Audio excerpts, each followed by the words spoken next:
आज ही मैं निर्देश दे रहा हूं कि 3 महीने का राशन निःशुल्क दिया जाएगा। ठीक एडवाइस ना होने के कारण, दवाई समय पर ना लेने के कारण कई बार इनको आना पड़ता है फिर अस्पताल में। मैं चाहता हूं अस्पताल ना आए, जनता कर्फ्यू जहां है वहां रह जाए, इसलिए अब 30 अप्रैल तक इस चैन को तोड़ दें। टेस्ट, होम आइसोलेशन में जगह नहीं तो फिर Covid care centre. Covid care centre में छूट दे रहा हूं, जितनी जरूरत है अनुमति है आप बना लीजिए, राशि आपके पास है, जरूरत पड़ेगी मैं और भेज दूंगा, उसकी चिंता मत करना। और कोविड केयर सेंटर में स्टाफ की भर्ती में कंजूसी मत करना, जो जैसा मिले आप उपयुक्त होना चाहिए। बस आपको अधिकार दिए गए, उन अधिकारों का जो गाइडलाइन उसी के अनुरूप आप उपयोग करो। कोविड केयर सेंटर में चाय, नाश्ता, भोजन, उसकी व्यवस्था। और वहां से जरूरत पड़े, कुछ जिन्होंने अच्छी पहल की कोविड केयर सेंटर में कुछ ऑक्सीजन बेड भी रख दिए, अगर वैसा हो सके तो वैसा करें। उसके बाद जरूरत पड़े तो फिर अस्पताल लाने की व्यवस्था करें। देखो आप जानते हैं कि अस्पताल के बिस्तर भर गए, हमको किसी भी कीमत पर संक्रमण की चैन को तोड़ना ही है। ये व्यवस्था अगर हम करेंगे तो मेरा विश्वास है कि अस्पताल में आने वालों की संख्या घटेगी और डिस्चार्ज होने वालों की संख्या बढ़ेगी। ये हर जिले का टास्क होना चाहिए। मेरे यहाँ संक्रमितों की संख्या ना बढ़े, इसलिए मैं जी जान एक कर दूंगा, तोड़ देंगे संक्रमण की चैन। और उसके बाद अगली व्यवस्था नए अस्पताल खड़े करने की। बड़े जिलों में मैंने कह दिया है, भोपाल, इंदौर, जबलपुर, ग्वालियर 2-2000 बिस्तर के करने ही है भाई तैयार। इंदौर में बहुत अच्छी पहल हुई है जो हमारा राधा स्वामी सत्संग व्यास के द्वारा। आप समाज सेवियों से चर्चा कीजिए, बातचीत कीजिए, बने बनाए जो सरकारी भवन है उनका इस्तेमाल कीजिए।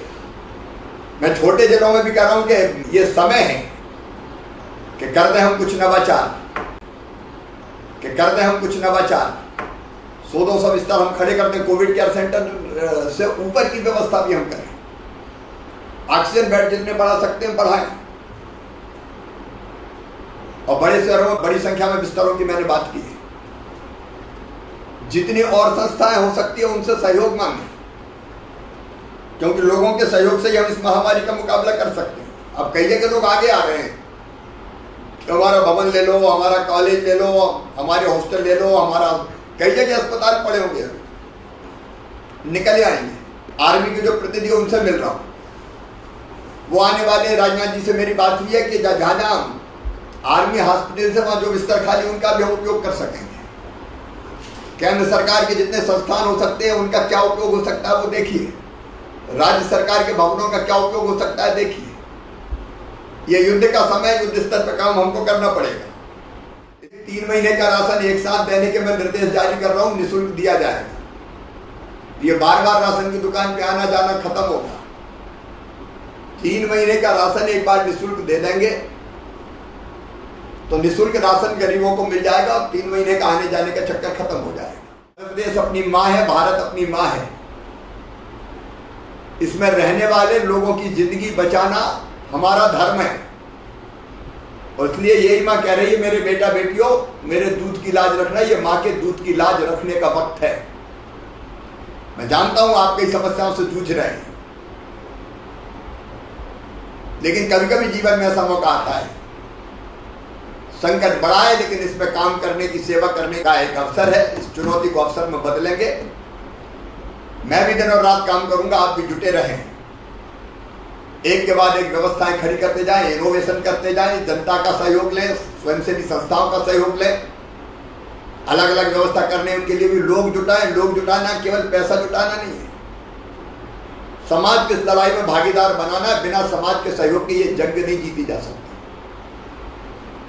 जो समाज हमारे साथ खड़ा हो जाए, क्राइसिस मैनेजमेंट ग्रुप, उसके अलावा भी आप सबका साथ लीजिए।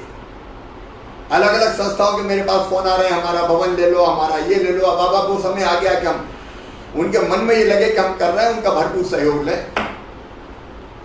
मुझे पूरा विश्वास है हम जीतेंगे। चुनौती कठिन है, लेकिन हम विजयी होंगे, मुझे ये विश्वास है। जनता की सुविधा के लिए मैं कुछ और फैसला करूंगा। आज ही मैं निर्देश दे रहा हूं कि 3 महीने का राशन निःशुल्क दिया जाएगा और उसके एक मुफ्त वितरण की व्यवस्था हो जाए ताकि वो गरीबों तक पहुंच जाए और उनका आना जाना बंद हो। बाकी कुछ आवश्यक कदम उठाने होंगे तो आगे मैं उठाऊंगा।